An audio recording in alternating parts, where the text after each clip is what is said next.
What if I were to suggest that you play a key role in the awakening world? And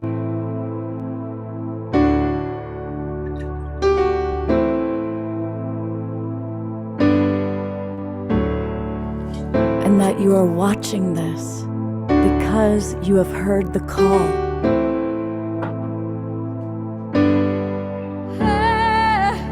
We can start right now by opening our hearts and minds.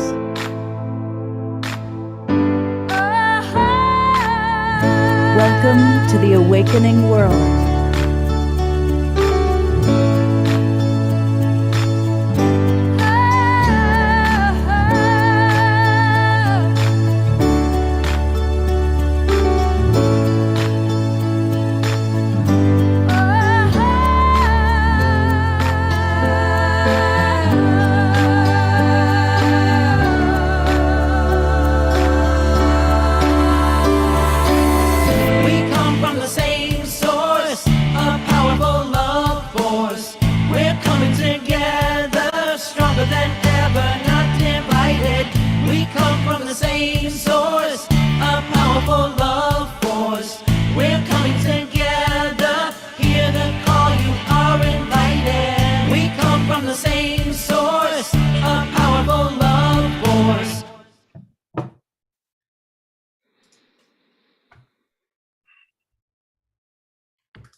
Good morning, everybody, and happy Sacred Sunday to you. I want to welcome all of the people watching on Facebook. A big thank you to John and Raymer. They put us out to over 100 Facebook groups and pages through the Sign Network. So most of you are watching this that way. But I also want to welcome those of you who are watching on our new broadcast partner, Conscious Awakening Network, and of course, those who are watching on Alan Steinfeld's YouTube channel. Welcome, everybody. And of course, a welcome to Eleanor, George, Kiki, and everybody else coming into the Zoom room. We have a really important topic today, and that is overcoming religious trauma, or some of the maybe dogma, or even disillusionments that may have taken place in our spiritual life, especially in our early spiritual life. It's pretty common. And we have two wonderful guest speakers, Reverend Temple Hayes, who you've seen on the show before, and a new friend, Andrew Jasker, coming to us all the way from UK. We also have Omashar with us, who of course will provide some music. And beloved Fanny Starchild is going to provide some beautiful harp for us today. So it's going to be a lovely show, and we want to really get interaction with all of you. So for those of you who are watching on Facebook, or on Conscious Awakening Network or on YouTube, come on into our Zoom room. It's easier for us to get your thoughts, your comments, and to interact with you. And it's really easy to come on in. Just go to globalpeacetribe.com, globalpeacetribe.com, and you'll see where it says register for the winter season here. And you click that little link, and it'll open up and take you to the registration page. You know, we do 3 or more shows every week. So, for example, on Friday night, these are some of the guests that we had with us. And then on last time, we had a beautiful, beautiful show talking all about living life in a committed way with Lynn Twist and Shakti Durga and wonderful, wonderful guests. And then here's today's show. And when you register, you're going to get the links to all of our shows for the rest of December, all of January, all of February, and all of March. That's right. You're going to get all the links for 3+ months, taking us all the way through until spring. So join us. The Global Peace Tribe, for any of you who don't know, we are always providing shows that are inspirational and informational. Tackling topics that are relevant to all of us, all about helping us to awaken. And we have a wonderful, wonderful group of ever-growing friends from all over the world, including the luminaries who come and present. And of course, it's great to see a lot of our friends that are coming into the Zoom room. Let us know where you are geographically today. And I'm going to start us off with a brief meditation, and then we'll go right into Fanny playing some harp. So we're really blessed to have Fanny with us today. So let's just start by closing our eyes, unless you're listening to the audio recording of this and driving a motor vehicle. In that case, don't close your eyes. But I do want to, and Omashar, maybe keep your eyes open so you can let people in as they're coming into the Zoom room. Thank you. All right, so let's just start, as always, with the breath. Taking deep, conscious breaths. Breathing at your own pace, but being conscious and making them a little bit more deep, a little bit more intentional. And allowing my voice to just gently guide you.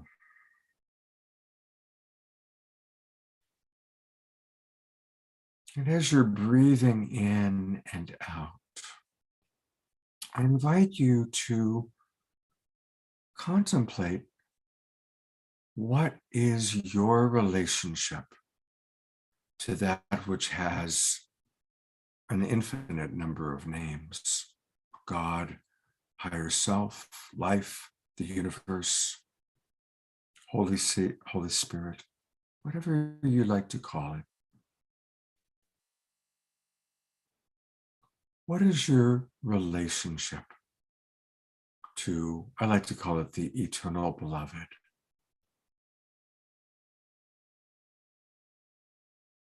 And as you think about your relationship to that,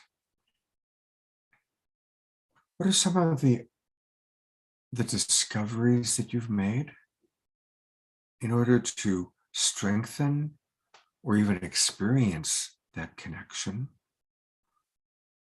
For some of us, it's been through meditation or yoga. For some, it's been through plant medicine or psychedelics.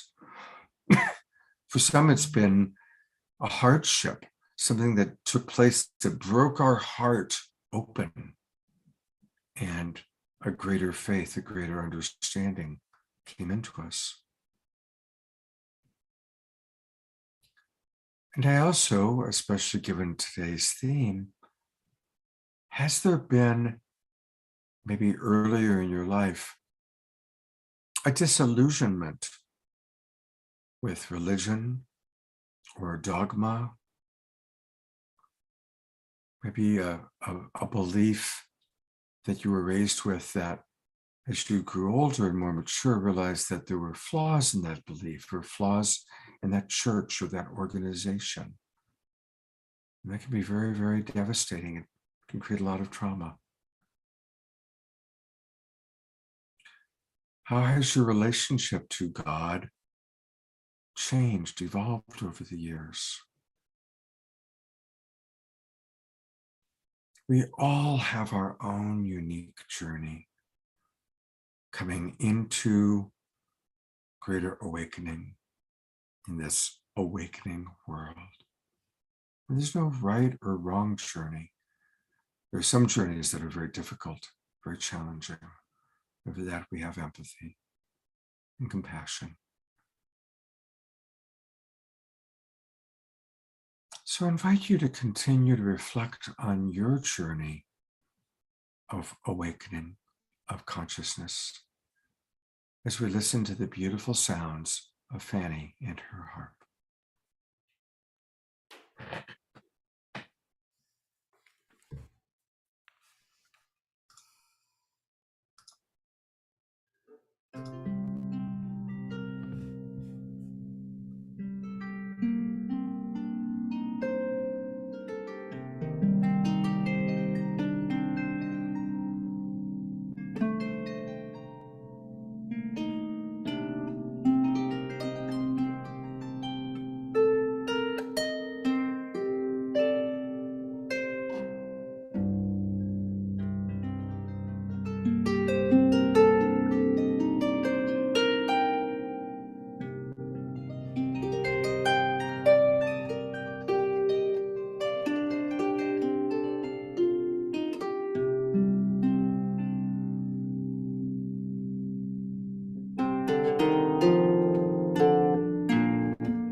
That's so beautiful, Fanny.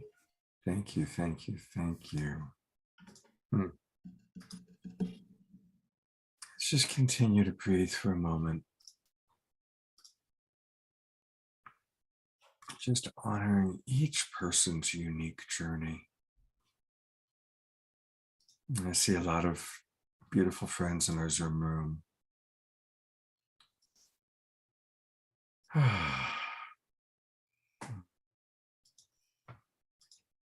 Definitely want to hear from some of you today. So please pop into the chat box. Any thoughts, comments, things that you'd like to share? And I'm going to introduce our very, very special guest. This is Andrew Jasko coming to us from UK. Hello, Andrew. Hey, Scott. Hey, everyone. It's great to be here. Well, Andrew's actual website is called lifeafterdogma.org. So he is the perfect person for this topic. He's a former Princeton seminary educated minister who left his religious faith and community because of what he experienced as severe psychological trauma. And after years of healing his own trauma, he now works in helping others heal their religious trauma. So thank you very much for the incredibly important work that you're doing, Andrew. And I'd love to just invite you to start by maybe sharing a little bit about your story and your background with us. Sure. Yeah. So thank you so much for bringing awareness to this important issue that I'm sure many of us have some personal experience with. So for me, it was a really big part of my upbringing. I was raised in an Assemblies of God, Pentecostal, evangelical, fundamentalist church. A lot of labels there. But it was all of those things. And my father is a minister. He started the church a little bit after I was born. So they took me straight from the hospital to the church altar to devote me to a life of service to God as they understood God. And so I was raised in this really thriving, missionary-oriented, heavily evangelistic church community. And we went to church multiple times a week, and it was really emphasized that our religious beliefs, which we saw as just the way the world works and the way the world and the universe is the most fundamental part of who we were as human beings and the essence of life, that we were to be really fully devoted to God as we understood God and Jesus through the Bible, through our interpretation of the Bible, and to saving souls, to saving people from hell, because we really, really believed that everyone who didn't believe in our idea of Jesus was going to hell, and that therefore the most important thing you could do is evangelize and convert people, because in that worldview, that's what compassion is. is to convert people to your way of thinking, your understanding of spirituality, because otherwise they're going to suffer this unimaginably horrible fate. So I remember as a little kid, as a 5-year-old kid, just being subject to these really gruesome portrayals of hell, watching these evangelistic dramas in my church and different videos, and hearing these sermons about how if I didn't confess my sins, I might end up dying at any moment and going to hell. And this kind of an urgency and the really heightened level of fear and paranoia was reinforced constantly in the teaching. And so while there is this message on the one hand of unconditional love and acceptance and grace, on the other hand, it was constantly mixed with fear and judgment and shame. And so we were getting these dual messages at the same time. And but I thought that was just the way that things were. That was the way that God was. And, so I went along with it. And so I grew up in this church. I ended up going to a school called Wheaton College, which is an evangelical Christian school out in Illinois, to study Bible and ministry. And I ended up taking a missionary trip to India in my sophomore year of college. And when I got there, I just knew this is the place for me. This is where I'm going to go to be a missionary, to convert Hindus and Muslims to Christianity, because we believe that when every distinct ethno-linguistic people group received the gospel, had an indigenous church, that Jesus was going to come back in the second coming. And so we were on this urgent mission to save the world and convert people. And I was going to India because there's a lot of people there who hadn't received the gospel yet. And so I was really, really passionate about this sense of call that I had to serve and to be a missionary and a minister. And then I went to Princeton Seminary, learned Biblical Greek and Hebrew, and was going to go do this big thing. And at that time, I ended up having a rude awakening. I found that I was very, very anxious, depressed, really tormented about my sexuality, and I didn't understand why or what was happening to me. I thought it was just my own mental health issues. And, there was some of that as well, which can be even more confusing when there's this confluence. You have your own trauma and your own whole mix of things going on. But I could never suspect that some of the problem was due to my religious beliefs, because we were taught that this religious system is perfect, it's infallible, it's the word of God. And so if there's something wrong in your life, it's because of you're sinning, or you don't have enough faith, or you're just not trying hard enough, or maybe it's just like mysteriously God is withholding his divine presence and it's the dark night of the soul and you're being tested. So you better try harder. You better, dive in deeper into the belief system. And that's how you're going to come out of this thing intact. But what I found was that when I really committed to healing myself and I was just desperate to be free of fear and to be healthier, I found that a lot of the reason I was suffering was because of my religious beliefs, what I had been taught. And that was a very tough pill to swallow, because my whole identity, my whole community, my vocation, really everything had been wrapped up in this worldview, this belief system. It was in some ways a total identity system. So really, I tried harder. I tried to make it work. I tried different versions of the religion, more progressive versions, which works for a lot of people, but it didn't work for me. And so I ended up leaving and becoming an atheist and jettisoning spirituality entirely. And because the people who were addressing religious trauma, who I knew about and who were calling out abuses within religions, happened to be atheists. And a lot of times people who were spiritual tended to be a little bit, I guess, friendlier towards that religion, or to not be as vocal about some of the abuses that were going on. And I think in with a good motive, wanting to be tolerant and accepting and inviting, but that was sort of some of the backlash. And so then I had this whole, what I now consider to be a whole other kind of indoctrination, which was a certain version of atheism that didn't have room for a lot of spiritual experiences that I only later had when I started working with psychedelics and meditation. And that was jarring for me as well, because at that point I didn't want anything to do with spirituality, because I had experienced so much abuse with spirituality. And I also saw a lot of spiritual people buying into very anti-scientific mentalities, and reminding me of a lot of the harms that I saw when I was religious. That some of these abuses happen in spiritual and not religious communities as well. So it was a long, long process and a long journey of healing. But then I also got a master's in counseling, and now I'm trained therapeutically and work as a coach and work with internal family systems, and work to raise awareness about some of the abuses that go on, and also to help people integrate spirituality in a way that works for them. Already a lot of the people, both on Facebook and in our Zoom room, are talking about how they relate to your story and resonate with parts of it or all of it. So first of all, thank you for, again, being on our show and sharing your story with us.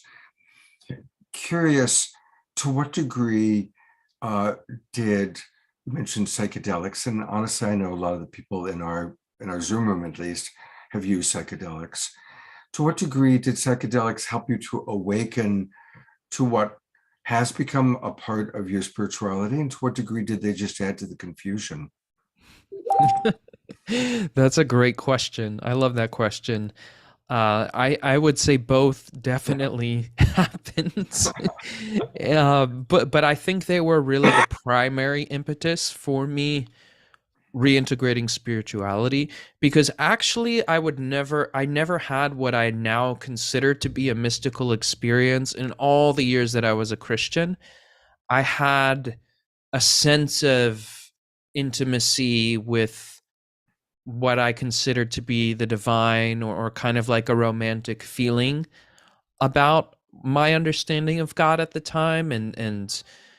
But I came to question all those experiences, because a lot of it could have been manufactured by the emotional music and preaching, and or just being suggestive, like, am I hearing God's voice really, or is this something I was taught in the Bible that I'm hearing, that's a voice in my head that I'm internalized? It was always really hard to tell whether I was just making it up, or it was being suggested to me, or whether I was actually having a genuine spiritual experience when I was a Christian. Again, in my personal experience, not saying that everyone has that experience, but when I worked with psychedelics, I was just like, oh, wow, there's actually something real here, and it's undeniable. And my current paradigm just doesn't fit what I'm seeing here. And, it really understanding for the first time that some of the visionary mystical experiences that I had heard about actually happen, and they're not just being made up. It's not just a superstitious kind of belief or practice or legend or myth. There's something real here. And so that really led me down this whole rabbit hole and awakening journey. But at the same time, it was confusing, and I think is confusing for a lot of people, because it also provoked some magical type thinking. And really like seeking for signs and synchronicities, and kind of looking outside of myself in different ways, or just getting confused, and not really necessarily knowing how to hold each experience, or again, to what extent my own psyche and projections and fantasies are playing into it, which I would say now that all of that goes on in psychedelic spaces. So it's something that I aspire to assist people with, is to really integrate spirituality with less confusion, because it Mm, can be very confusing. absolutely. Eleanor in our chat box just wrote, "Now, Andrew, your message is bringing me to tears. It feels like an egg is cracking open. This is good. An emotional egg, a golden egg."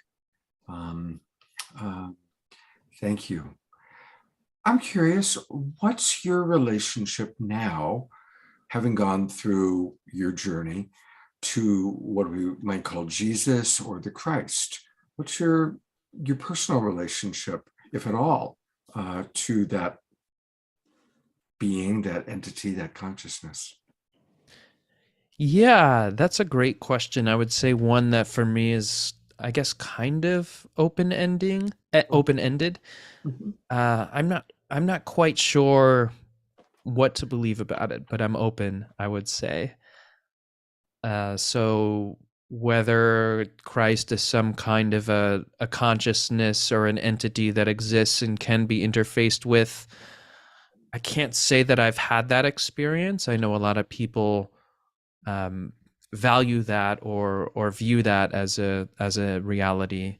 Mhm. So I mean, I can say that I resonate with a lot of things that Jesus said and represented, for sure.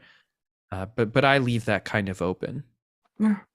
Well, thanks for being on. I really appreciate, you're still in the question about it, still in the query, which immediately gives me even extra additional respect for you. Um, you know, I happen to have had a personal experience when I was 21, for a very short period of time, experiencing Christ consciousness through me in a very profound way. Um, and of course, I was 21, so it was 45 years ago. And I've been in the question ever since, like, wow, what was that? What did that mean? And studying it, and it's an ongoing journey, isn't it? It's ultimately a great mystery, and it's so important for us to remain open and not get locked into a dogma or a belief system. Um, so one more question for you, then I want to watch a little bit of Temple, and then of course, we're going to be coming back and forth to you. Um, but my next question is, when you're working with someone who now associates spirituality with religion, and they've made a holy vow never to buy into religious dogma again, what are some first steps that you might support someone with to reopen to their own connection to spirit, separate from the veil of past pain from their religious dogmatic background? Yeah, that's a great question and a very touchy subject too. A lot of people who are looking to heal from religious trauma are seeking explicitly secular therapists, so they'll only work with people who identify as atheists Mhm. for that reason that you mentioned. And so, as someone who's trained as a therapist and who operates as a coach because of international state licensing kinds of reasons, I respect the worldview of people and where they're currently at. So, I try not to kind of convert people to a spiritual opening or pressure. And I think that people can pick up on that too. But they do know my position because I'm out there and writing and speaking about it. So if they're signing up for it, they know where I come from. Uh, but I'm able to work within whatever worldview they have, and wherever they're able to draw strength and inspiration from. Mhm. So that's one thing. And the other thing is that I think that I try to encourage people to have healing experiences. So I think that most of the time, what ends up convincing people tends to at least have an experiential component at some point. I mean, it can be the case that people are just convinced by logical arguments, and that happens. And I think that's an important component of changing our understanding. But when it comes to being really strongly defended against something like spirituality or changing your worldview because of abuse or past experiences, then I think for those guards to come down, it tends to have to really touch people in a personal healing kind of a way that doesn't feel like someone else is putting it on them. So, something maybe like breath work, or maybe psychedelics that people might be open to, and not because I'm pushing it on them because I want them to have a spiritual experience, but just because it's good for you, or something that they might seek or see as good for themselves. And then if they start having these experiences and asking these questions, well, then we can go there. Beautiful. I'm so glad you're on the show today. And I'm really appreciating just getting to know you. People are giving thumbs up. Thank you. I'm going to bring on my pre-record with Temple Hayes.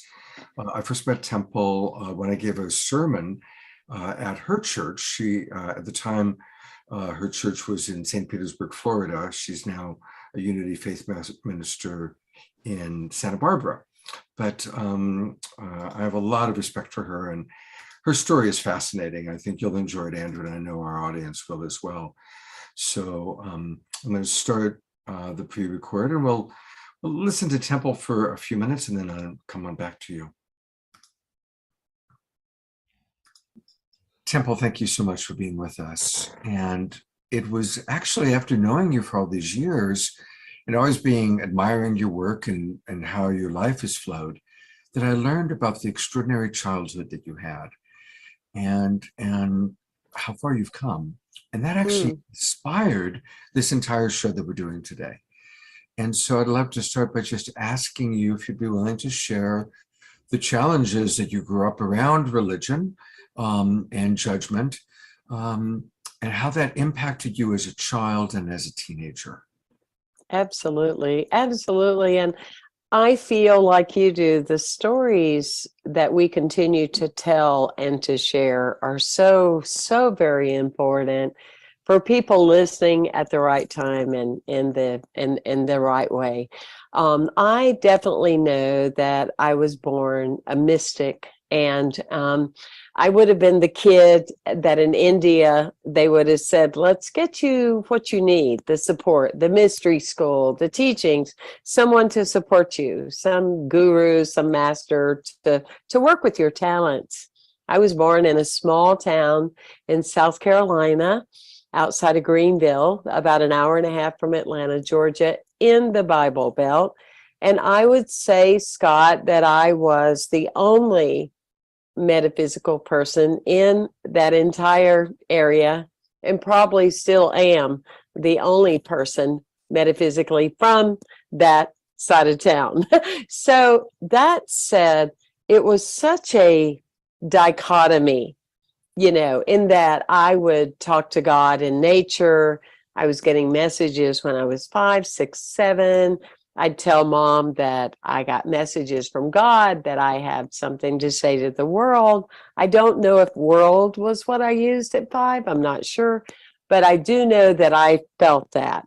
And I had all these conversations with the divine.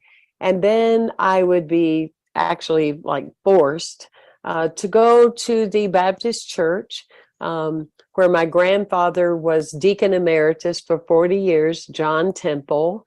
And I would go to this church and I would hear that I was a sinner, that I was just a disgrace to God, and all that. And not only me, but everybody. And even in 2022, I dare say that people still get dressed, go over, sit down in a pew, and live in this weary, wretched kind of consciousness and energy. And it blows me away that people will still take this kind of, it's abuse, really.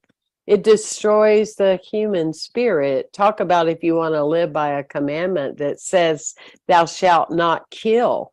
Well, talk about killing the spirit of a little girl. So I was kind of just ho-hum about just surviving, making as little pot stirring, if you will, as needed to be, until my father walked into my bedroom unannounced and did not knock on the door, and myself and another girl, I was 13 and she was 17, and we were getting to know each other, and in a way that did not feel comfortable for him. Let's just put it that way. We were dressed, but it was obvious. We had firecrackers going off, and my dad's like, oh my God. So the next thing I know, I'm going to my grandmother, and she's saying, I can't believe it, that my granddaughter is going to hell and I won't get to live in heaven with you. I just absolutely can't believe that. This is disgusting. It's not okay. Can you imagine, you're 13 and you're like people's favorite, you're an athlete, you're like named after your grandfather, you're an heir to the kingdom, meaning consciousness of love and just innocence. And one day the shades go down. And from then on, for the majority of the rest of your life, when you enter a room, everything changes. And I didn't even have my I didn't even have my driver's permit then, and I'm having this conversation about going to hell. And it was heartbreaking, Scott, to know that I was listening to people that I was supposed to be able to trust for having my highest intent in regard, if you will, and yet they are the ones that turned on me the quickest. And so that story remained that story of silence and quiet. And through that rejection and abandonment, I wanted to lessen the pain. And so I went on a drinking spree that lasted 15 years. Now, by the grace of the universe, because there was another level, and this is where I've learned so much. And I use this practice now. There's my personality. There's my soul path. There's my personality. It's fun to be liked. It's fun to have your grandmother appreciate you. But there's my soul that knows that I am connected to spirit. And regardless of the crazy that my personality practiced, the number of drinks, the car accidents, the time I was committing a slow suicide, regardless of that, living in a life of hell, there was a wellness over here. All is well with my soul. There was something within me that knew that God created me for a reason. Okay. And so that part, because really with my personality, there's no explainable reason with accidents and all the things that I did to myself and my body that I am alive. I can't explain it. So that means that my soul had another agenda, right? And part of that has been to tell my story about life and to break out of that debris of, accepting I'm a pearl, and all that yuck, help create a stronger, more relatable, more empathetic person out of myself. But that there's no doubt about it. And I will tell you, I have not entered into a place such as that for 50 something years. And my childhood friend, his mother died, and I went to a funeral just for him. No other reason would I do that. And I sat there, and the beauty of that was that I am me. I am a God source. I am highly comfortable with who I am. I'm totally at home. I'm not homeless within my own understanding of who I am. And I'm able to observe. And there's the same conversation, the same songs, the same speech that they were giving when I was 10, 11, 12, 13, 14 years old. How is that even possible with evolving humanity? I mean, you cannot have from start to finish exactly the same. Well, you can, but that's the whole point of religiosity, isn't it? It clips the wings of human beings. It clips the wings of human beings. It disempowers a person. I mean, we even know, Scott, that we can go to Africa, we can be walking on the grounds, and we can yell and shout at a tree and call it bad names, and it will begin to die. Mhm. We Yeah. know this. We know this. We've proven it. And yet, how this is still going on is just, it's baffling to me, because it is a culture that accepts being less than dignified. Mhm.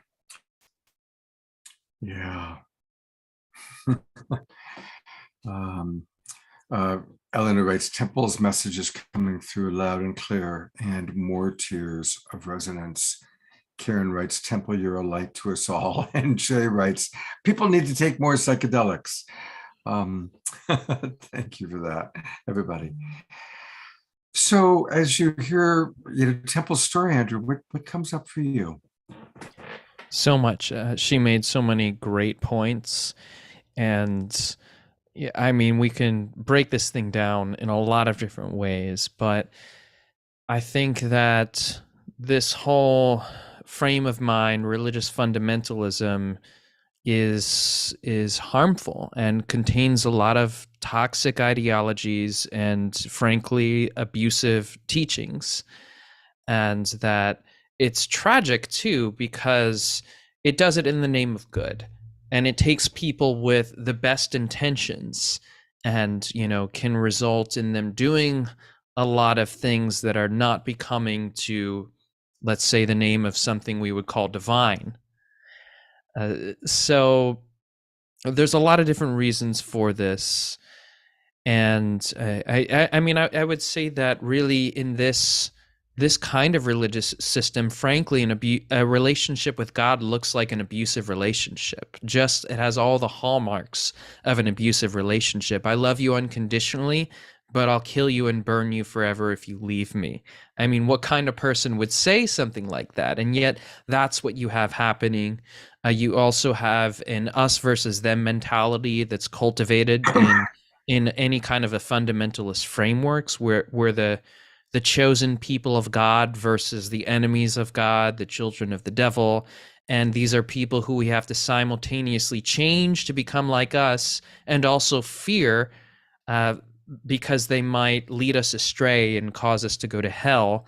And so really, there's so many different things that are abusive and harmful in this system that we could break down. The teachings on sexuality in evangelical Christianity and in a lot of fundamentalist groups, it's taught that you're to repress your sexuality at the level of thought and emotion, and that you could be judged there.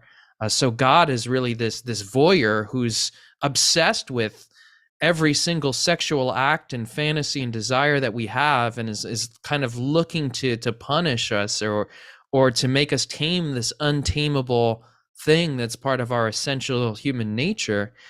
And so in my childhood, I associated just having a sexual fantasy with burning in hell, because that's a connection that Jesus makes on the Sermon on the Mount, saying if you lust after a woman in your heart, you've committed adultery with her, and it's better for you to cut off a part of your body than for your whole body to burn in hell.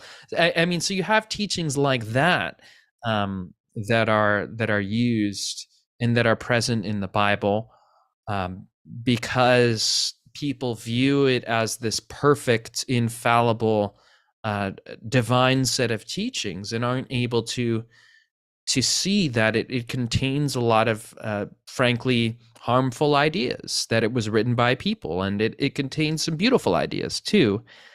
But when we take it so literally and think we have to believe all of it, then that's where you get into trouble. And additionally, though, that this framework is ultimately based on a dualistic point of view, teaching that we're fundamentally separate from the divine or God. And so I think a lot of the problems stem from that, this idea of divine separation, so to speak, and that because of that, there's often a teaching of original sin or total depravity, because our nature is separate from God's. So we're really depraved or wicked or sinful, and our sort of default state is eternal damnation or punishment or wretchedness, because of that. Whereas I would see it now in terms of something more like original or inherent goodness, that our nature is divine and pure and essentially not separate from what you could call the divine or divine nature or spirit.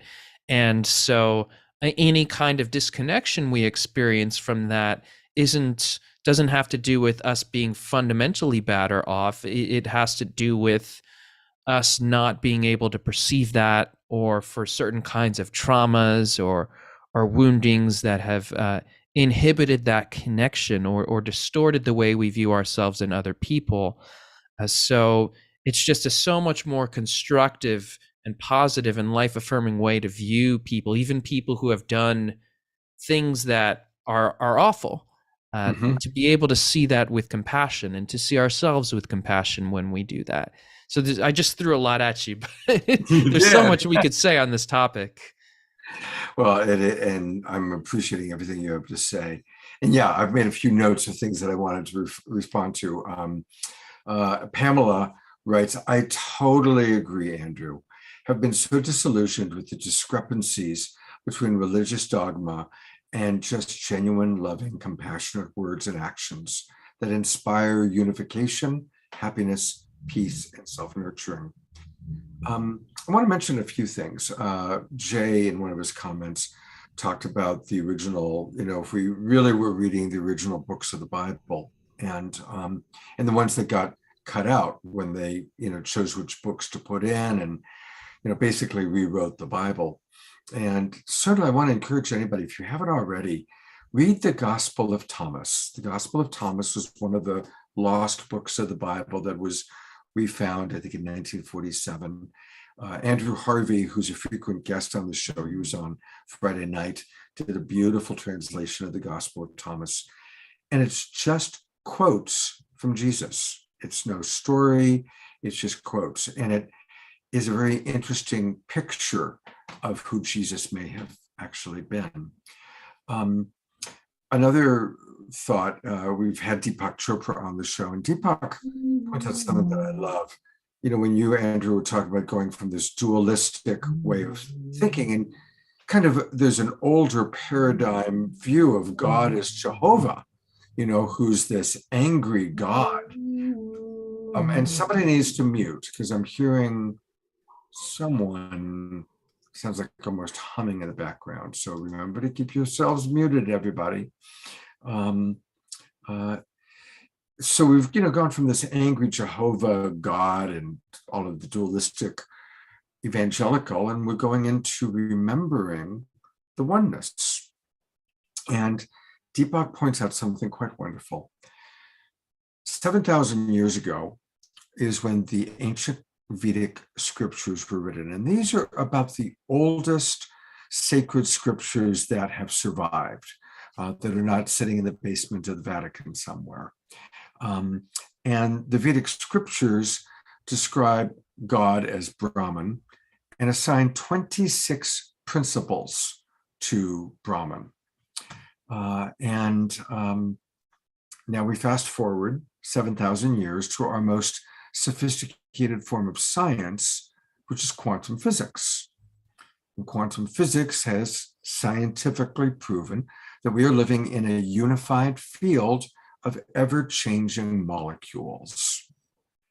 And they have assigned that there are actually 26 principles of the unified field. And those 26 principles of the unified field that our quantum physicists have discovered or acknowledged perfectly correlate with the 26 definitions or principles of Brahman, God, written 7,000 years ago.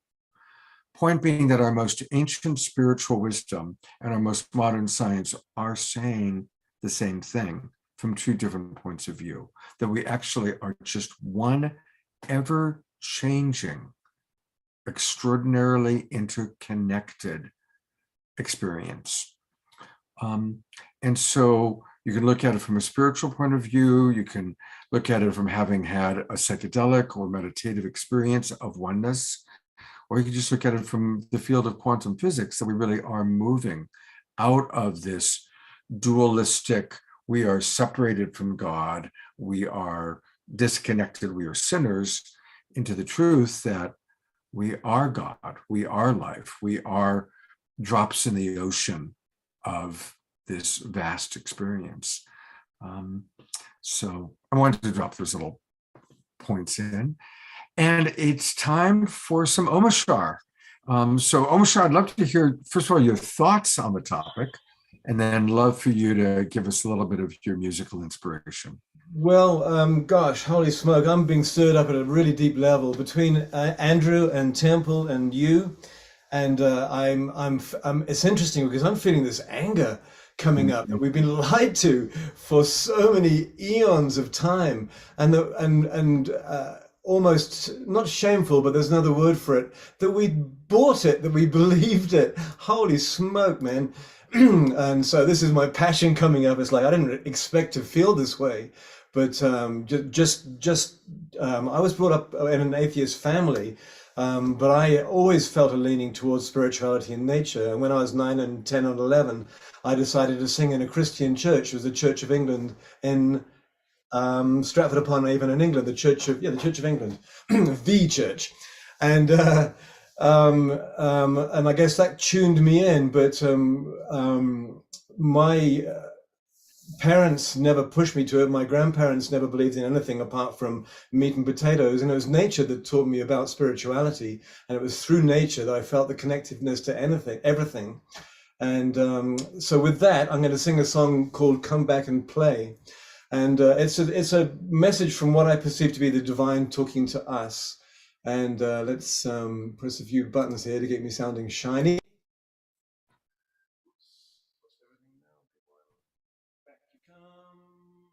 Sound on. Okay. Deep breath.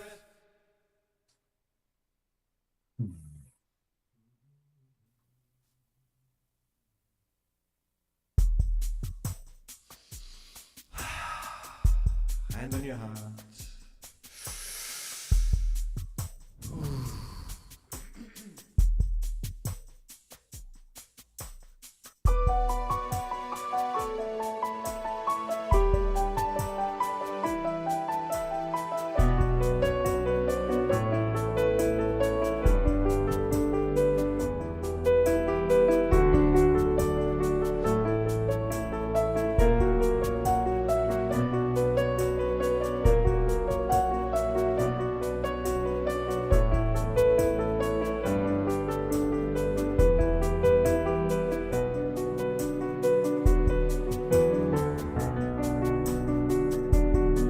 In the beginning when we were one, life was fun. The human race had just begun. When you were children you laughed and played in the sun. So tell me now, where have you gone? Come back and play with the divine. You're part of me, walking didn't leave you in the dark. You are the jewel in my heart. We could never be apart.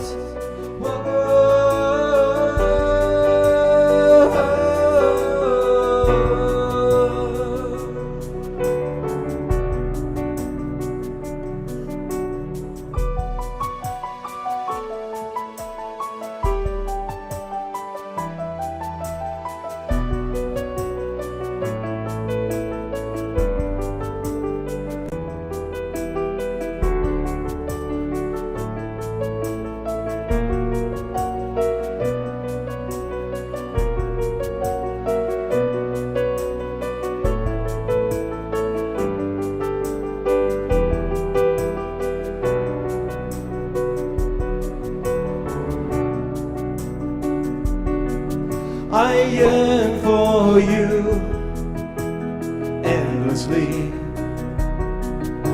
a field of dreams in between. You are the children of the sun, all of you. The world awaits your point of view. So come back and play with the divine. You're part of me, walking through time. I didn't leave you in the dark. You are the jewel in my heart. We could never be apart. Whoa.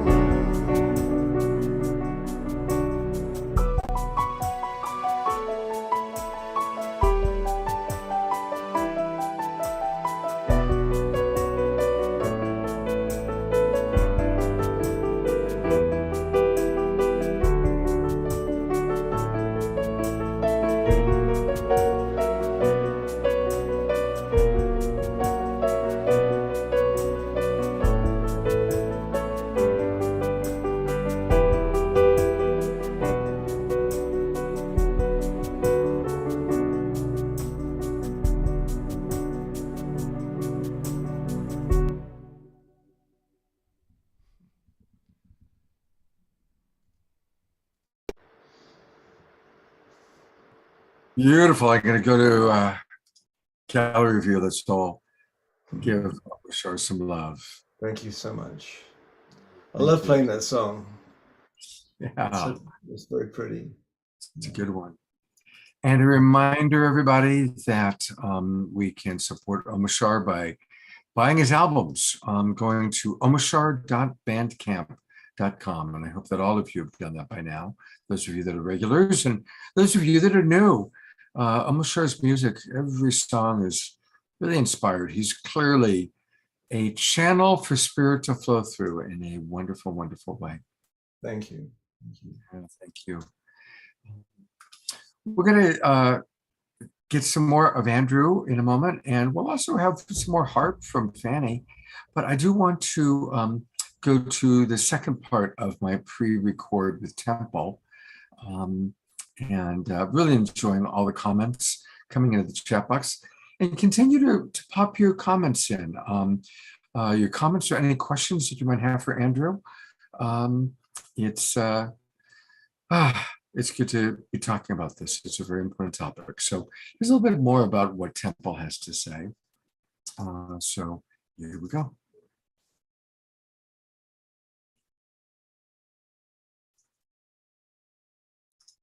So there's the part of you that's the ego and the personality and reacting to the world. And there's the part of you that's tethered to higher self, to God's self. Yes. During those difficult years before you physically broke away, did you lose touch with the part of you that's always connected to higher self? Or did you always, even through the alcoholic time, even through the self-destructive time, did you always stay connected to that? You know, when I wasn't intentionally connected, Scott, something would happen. Someone would show up a little girl came up to me one time, and I think I was high as a kite. And she said to me, she said, I wanted to meet you. My mommy really likes you. You know, you're a master. So I would have encounters like that. I was at Black Mountain off of Highway 9 at the Light Center, knowing you've been there. And it was founded years ago by a nuclear physicist, and they had people, it was a dome, it's still there. I would urge anyone to go, but people would come and pray from everywhere. And they had a chakra room. So they had a lit room with colors of the chakra, and you would go in this little small room. And I didn't even know the lights were so bright. I thought it was in there by myself. And when I came out, a woman came from behind me and she said, you know, I'm here to give you a message that you are a great spirit of God. And I don't know, maybe hang in there, maybe keep going, maybe you keep your light shining, whatever. I was, 17, 18. So that being said, so when I was delayed going to college, a man at Michelin, I got a job at Michelin Tire. Well, thank heavens, because now I'm introduced to the European culture. What do you people do here in the States? You have a church on every corner, and what is this? And, you say you're friends in 5 minutes, and who are you people, But they just embrace me, because sexuality to them is an afterthought, like asparagus. Like, who cares? And so a safety net, so this web of crisis and hell was being pulled away from me, and the realization of me was coming out. And a man approached me, his last name Bliss.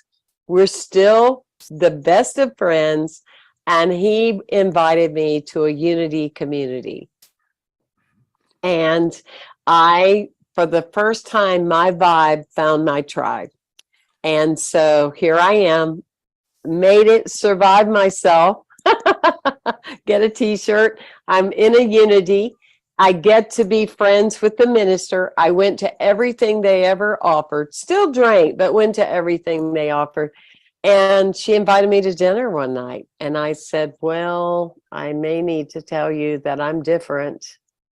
And I think it's okay to use the word gay. And she said, well, where do you want to go eat? And I said, well, I just said I'm gay. And she went, well, what does that have to do with anything? That doesn't matter. In unity, God loves everyone. We're all equal. And that was it. I took the biggest breath I had probably had since the time I was born, coming out of my mother's womb. The big breath of life, like,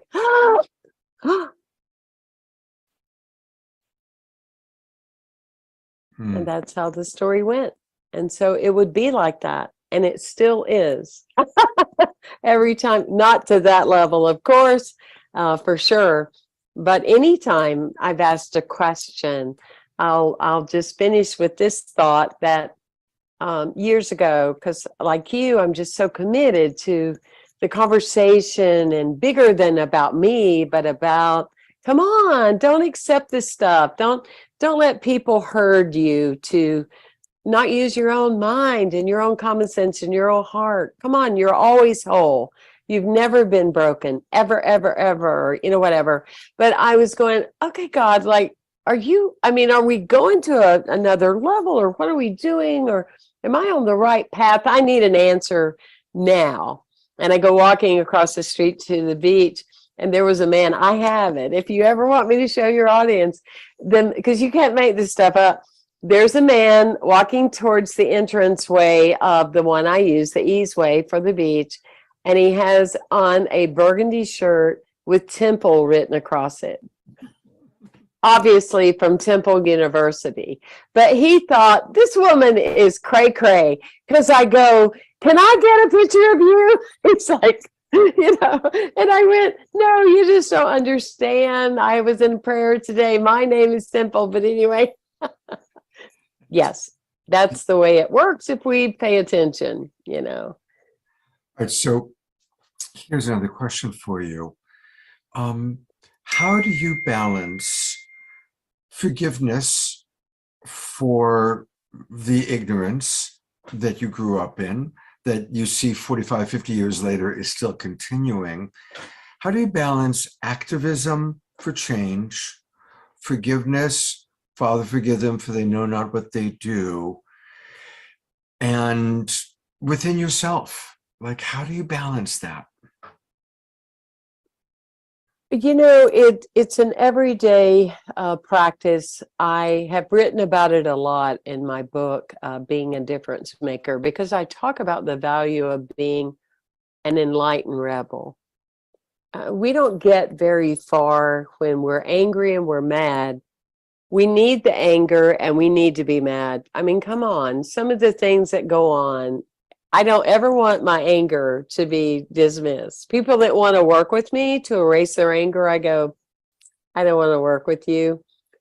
We all need anger. It's what we do after the fact of anger that helps us be a difference maker.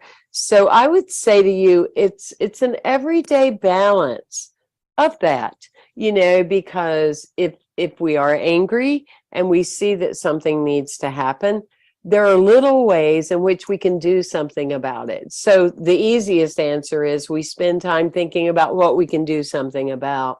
I will tell you, regardless, as I made mention to you, that I've always felt like I was an old soul. I always felt like I was tuned in and tapped in, whether anyone validated it or not. Often my mother would.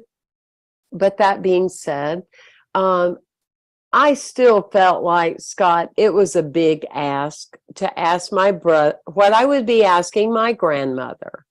And this is where compassion comes in, is a big ask to ask her and my grandfather and all their parents before them to totally eradicate their stupid religious belief system to accept me.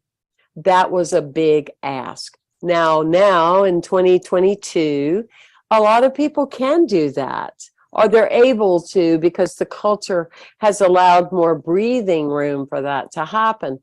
But I knew that was a big ask. I will tell you that Fast Track, my book about energetic dying, coming out in 2014 through the editing process, I had written about my grandmother and the story that I just told you. And a psychic, I had a time with her, and she told me that my grandmother Lois was coming through. First time that it ever happened. My other grandmother, my maternal grandmother, talked to me a lot, but my paternal grandmother had never come through, because keep in mind, she's in eternal life and I'm in hell, you know. So she came through, and she did say that she was sorry and that I did know what I knew, and she really wanted me to hear her heart. I will tell you though, by the time that occurred, and I'm now in my 50s, it did not give me like, oh, I'm okay. My grandmother said I was okay. You know what it did?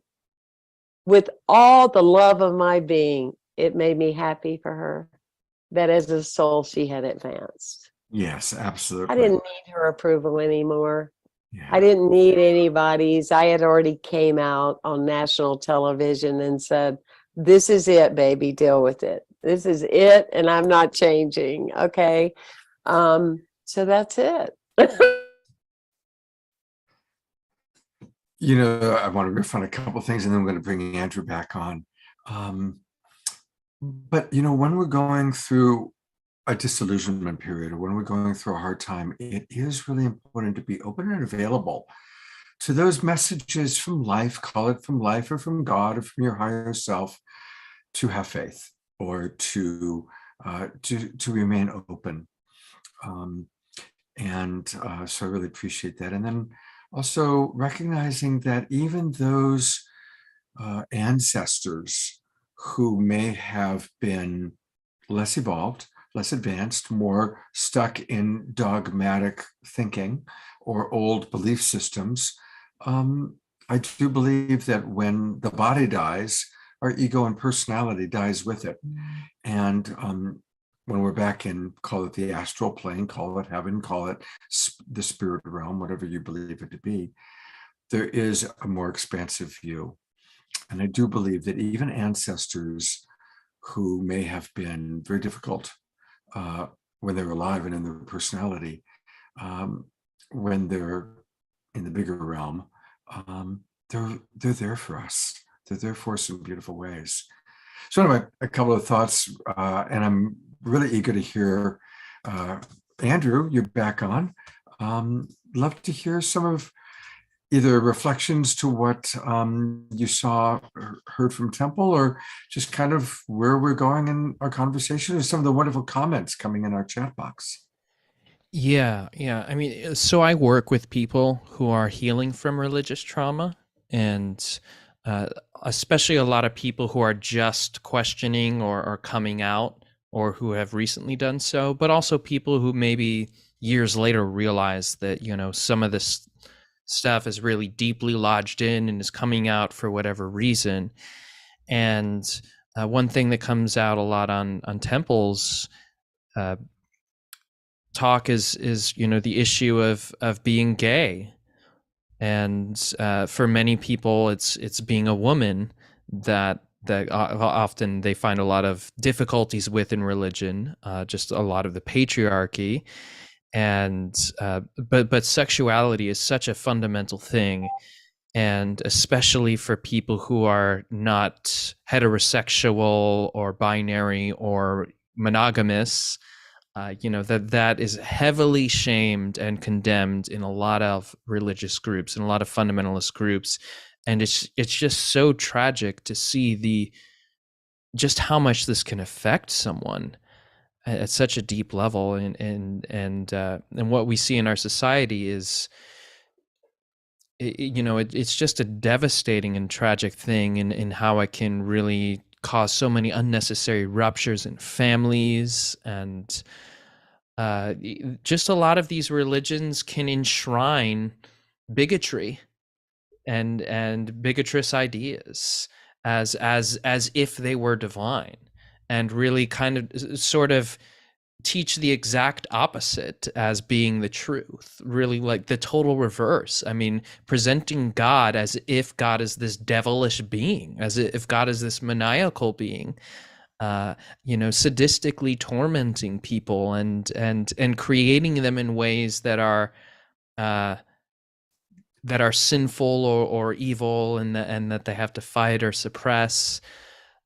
So yeah, it's really a tragic thing, and one of the biggest issues that people deal with is how do I relate to people who are still in this belief system? Often when they're questioning, or now, a lot of us have family who are in these systems of belief, who might judge our lifestyles as evil or sinful, and the things that we value, and it's very difficult and can be very triggering. And so I really appreciate what Temple said about anger. The big thing that I work with people is accepting and integrating their anger, and and really coming out of the shame and the fear of being judged or punished or being bad for being angry, and often getting their anger, expressing it in a healthy way, dialoguing with it, listening to what it has to say, and sort of finding their boundary in that place, and then how to relate to other people. It's different for every person. A lot of people need to set boundaries and feel that they might need to take a break for certain relationships for a while, just because they need to do so for their own health and well-being. Others are able to set boundaries and say, I'm not going to relate to you if you're trying to evangelize me, or I'm going to walk away if we bring up this topic of conversation, and try to have a human to human connection. So there are a lot of different ways of approaching that issue. Thank you. It's interesting how anger is coming up. Omushar talked about how his anger is coming up, and it's understandable. When we do have a big disillusionment, and I think that's a lot of what happens, is there's a disillusionment. It's understandable to get angry. Also, and anger is, again, like you said, it's not a bad emotion. It's a part of the natural human experience. It needs to be managed. And so it's helpful for people to have someone like yourself to work with them in managing their feelings, including uncomfortable feelings. And again, how often people have been taught that anger is bad, anger is evil, which goes back to early attempts to control people. And let's face it, a lot of religion, a lot of organized religion, has not been about creating an authentic spiritual connection. It's been about controlling people. Mm-hmm. Absolutely. Tell us a little bit. I'm going to actually read a couple of comments and then get your feedback. Jay just wrote, "I'm angry that we killed the Indians and then came in and built churches to worship the Lord on their lands." Well, yeah. I mean, if we had integrated the healthiest native understanding of being connected to nature, boy, how much healthier Western civilization would be. Omoshar writes, "I felt the anger arising within me around this topic. Actually, it felt like a wonderful passionate drive." Bonnie writes, "I so relate with everything said this morning and Omoshar's lyrics. It has spoken to my heart in such a way that tears keep flowing. I hear all of you." Charlotte writes, "So sad how much harm has been done by religion. Gender is one of many confining limits placed upon our being. We are expansive, infinite spirits inhabiting a physical form. Love is love, and it can take many forms." And again, thank you to George and Reverend Jeffrey Coleman and Karen for all of your comments. The last one I want to read, again on anger, is from Pamela Laluz. "Thank you for your views on anger. I think it's another thing that religious ideation has been given a bad name. It is so much more healthy to embrace all aspects of ourselves." So really appreciating everybody's comments. Thank you. Andrew, any reflections on what you've heard? Yeah. I mean, with anger, it's an emotion that lets us know where our values lie. Our sense of justice lets us know where our boundaries are and when a boundary's been crossed. So it lets us know what's important to us and what we want to preserve and protect. And so it can be a very powerful ally in that way if we really are able to listen to it without shame and without judgment, and also to do that in a healthy container and space, because again, anger can definitely be quite destructive as well. So there has to be that that space where we're able to really tune into it and see, what can I learn from this, how can I ally myself with this, and maybe not be owned by it, but still listen to what it's a truth that it's trying to point me to, and a truth about my experience and about my trauma and my feelings. So there's that aspect. And I think this can be a very triggering topic, because a lot of us have been harmed in this way, or have been part of systems of harm and oppression. I know I was. So I think it's something to hold tenderly to, just as we're going on into our evenings, and that things might come up, and that's okay. And it's okay to be triggered, and in conversations and with people, and just to have some tenderness and compassion around that. But yeah, in terms of religiosity, there has been this dark thread of control and fear and domination. And part of what I do is to kind of dissect and break down, especially biblical teachings, and to see where these threads took root, and how they're perpetrated, and where they lie in the ideology. And so we do have a conquesting ideology, a perpetrative ideology that runs in a lot of scriptures. that can be very disempowering, and but that people will look to when they feel afraid and when they feel powerless, and when they feel oppressed. That there's this champion warrior deity and this community of saints who are protecting us and empowering us and giving us hope against this wicked, invisible, or visible force that's other than us. So there are a lot of reasons for why these kinds of things happen. And I think the more that we're aware of it, the more we can see it when it happens in ourselves too. And to remember that, as spiritual people, we're not immune from dogma either, or we're always learning, we're always coming out of our indoctrination. There are just so many layers to continually peel back. So I really want to do that in an open and humble way.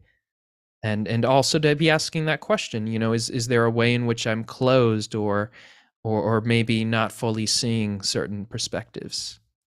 I'm really appreciating your humility, and also, yeah, how there is in our world, it seems like there's almost always a constant struggle between falling into a self-righteous us versus them, right versus wrong, good, bad polarization. Certainly there are certain political figures that really create a lot of that polarization. But then if we look at our long-term spiritual teachers, and spiritual teachers that are more contemporary, who we know what they've actually said, ranging from Mahatma Gandhi to John Lennon to Martin Luther King, and they all teach compassion. They all teach compassionate understanding. So there's always this opportunity. Am I going to fall into the us versus them camp? Or am I going to seek to understand that which is different from my race, my culture, my gender, my belief systems? I'm a big fan of Einstein, and I'm paraphrasing, but I always love the quote where he says, the true measure of intelligence is how quickly we can change our beliefs. And it's from a pretty bright guy. So I want to, we're kind of coming into our end, and just want everybody to know that Andrew is very available to work with people doing private coaching. And his website, again, I've put it into the chat box, but for those of you on Facebook, it's lifeafterdogma.org. Lifeafterdogma.org. Definitely, everybody go in and do what I'm doing right now. Subscribe to his newsletter. He has a blog, Inspiring Psychological and Spiritual Wholeness and Healing Religious Trauma. And if you want to talk with him for support, you can schedule a free inner freedom session. And again, I put that into the chat box. Those of you watching outside of our Zoom room, if you go to lifeafterdogma.org, scroll down, you'll see where you can schedule a free session or join his Facebook support group.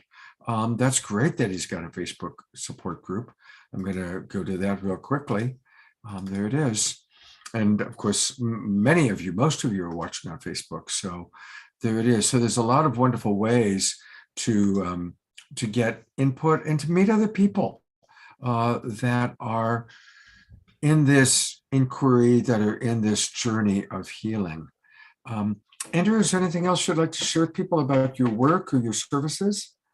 Sure. Yeah. It is. So I also, as a coach, I work with a method called internal family systems therapy, and that it's also known as parts work, where we really work with different parts of yourself. You might have a part that's judging yourself, and a part that's angry at a different part of you, and at a part that's confused. And we all have these different aspects and parts of ourselves that sometimes are conflicting, and so that method can really help to heal trauma and work with a variety of things. I really like it for religious trauma and a lot of different issues, and yeah, so I'd love to speak and to write about these topics, and right now I'm studying for a degree in Indian religion, so I'm learning Sanskrit and studying in that too, and and working to integrate spirituality in a healthy, non-dogmatic way. So that's what I'm up to right now.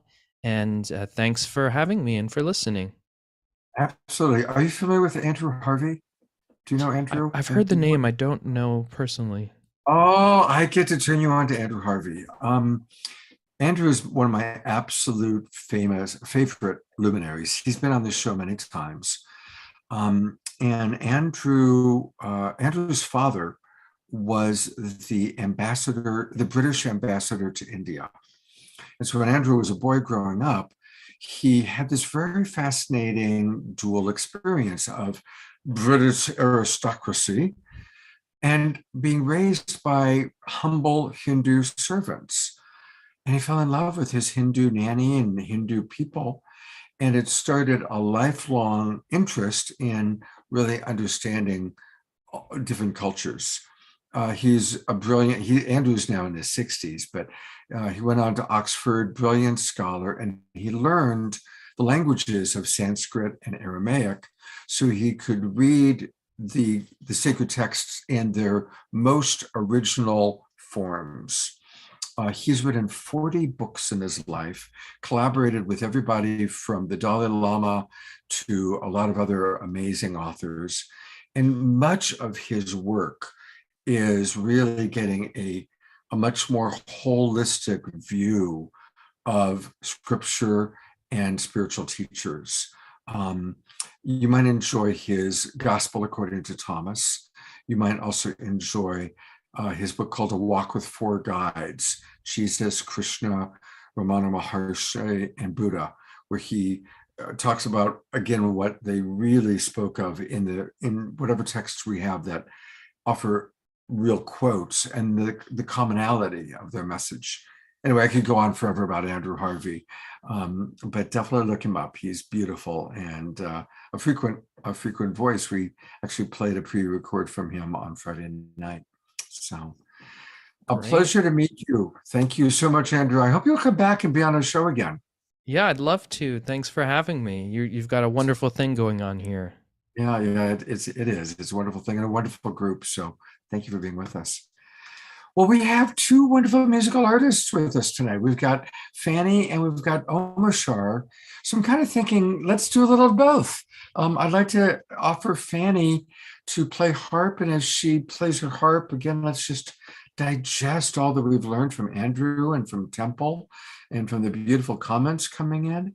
And then we'll close with Omashar playing whatever he feels inspired. So Fanny, before you play, any thoughts that come up for you about today's topic? Anything that came up for you? I just want to say thank you, Andrew. That was so wonderful and formative. And the evolution that we've been through is totally miraculous, knowing where we're coming from.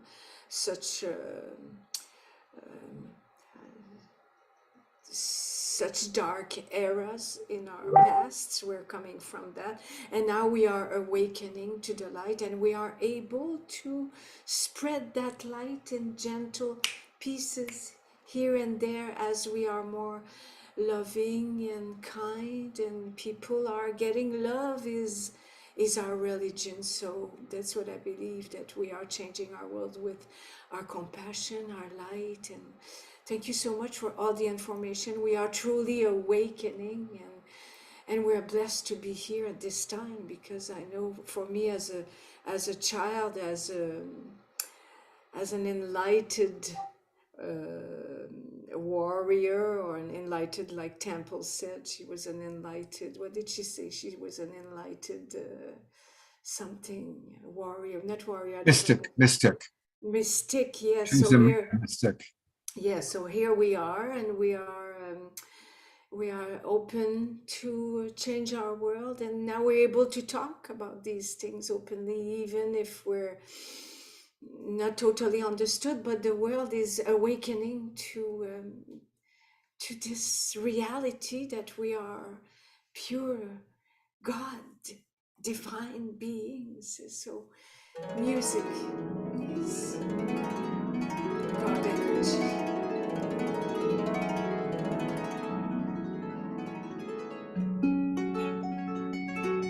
this is a little improvisation.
Oh,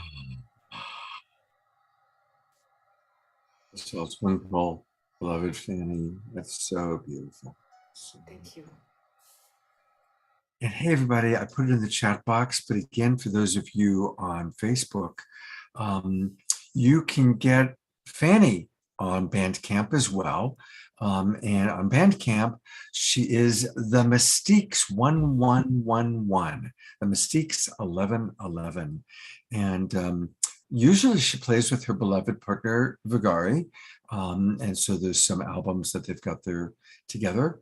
And then also her Magic is in the Air. So let's definitely support Fanny by going to Bandcamp and getting her records. And Fanny, you'll be back with us a week from today as well, I hope. Yes? Yes, I will be there for you. Great. Thank Such you. a wonderful show to be bringing to the world. It's truly awakening our planet. Thank you so much. It's so important. Pleasure. Thank you. It's great to have you with us, Fanny. Yeah, next Sunday, we've got a special show planned. Abigail McBride, I just noticed my thing is happening. Abigail McBride, who is the wife of Jeff McBride, one of our favorite magicians, is going to be with us. And she plays the hung instrument. And so I thought it might be fun, her playing the hung, Fanny playing harp, Omashar, of course, here playing music. And Pamela Butters is here. Pamela LaLuz Butters. I've got to start getting it there. There she is. She's going to be one of our musical guests next Saturday night. And I just really want to make sure that everybody knows about our show next Saturday night. It's going to be a really special one. Join the Planetary Ascension. Deborah Giusti is coming back to co-host with me. And live with us, we're going to have the Twin Ray, William Henry, the Stargate people, Pragit and Julian, and an amazing woman, Vivian Chauveau, all leading us in what ascension really means, how to experience ascension. And so we want to bring in amazing music. Of course, we'll have Omashar with us, but Pamela LaLuz Butters will be playing music, and also Cornflower, beautiful, beloved Cornflower, will be with us. So next Saturday night's going to be a great, great show. And wait till you hear this woman sing. She's got an amazing voice, absolutely beautiful voice. So Pamela, we're really looking forward to you being with us next weekend. Thank you. Thanks for inviting me. We're going to have fun. What a honor to be with all of you. I just love this community. So it just all touched my heart so much. So yeah. Community loves you too. She was at our Global Peace Tribe retreat in Sedona and did an amazing crystal bowl experience for all of us.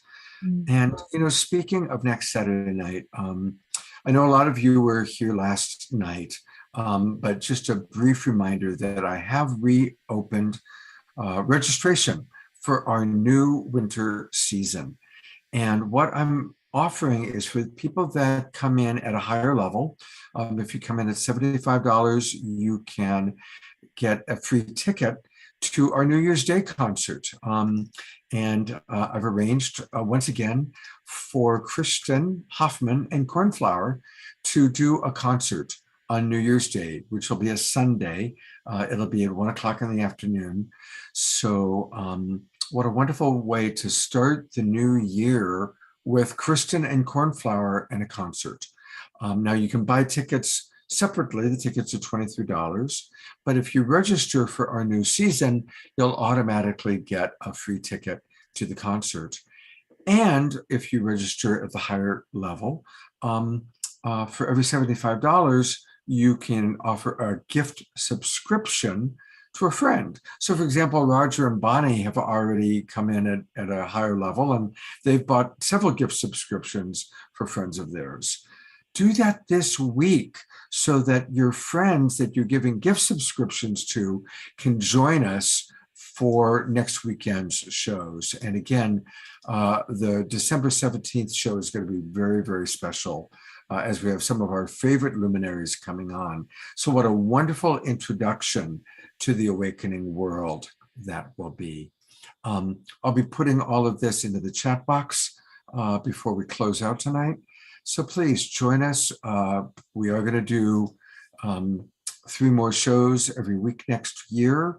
And we are going to be shifting from Friday nights to Wednesday nights. So there'll be a midweek experience of the awakening world. And Trish will be joining us back as co-host every Wednesday night.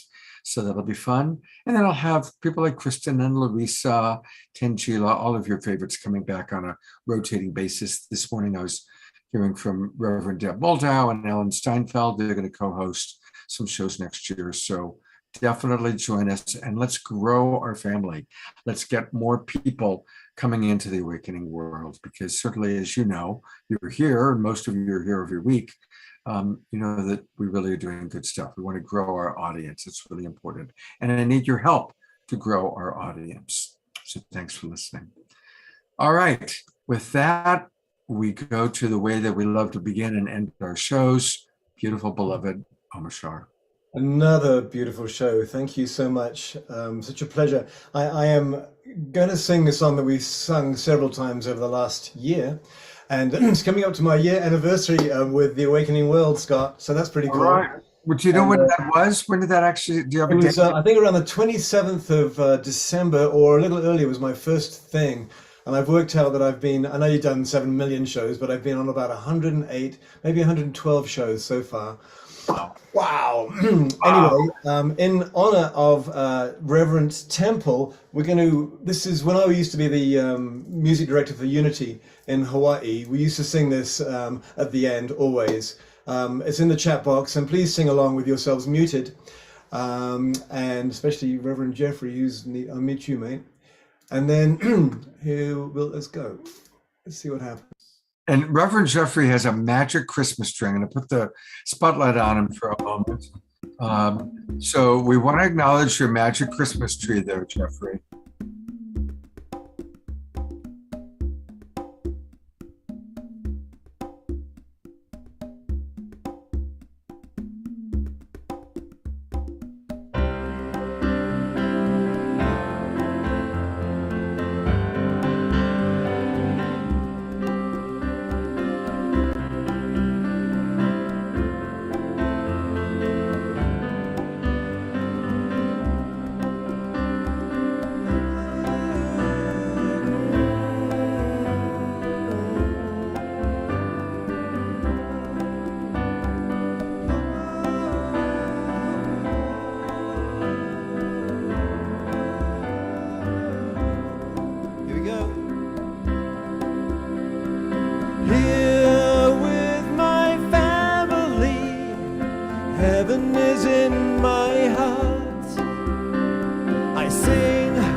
We're on Gallery Review, everybody. Twinkle, Omashar, and twinkle each other.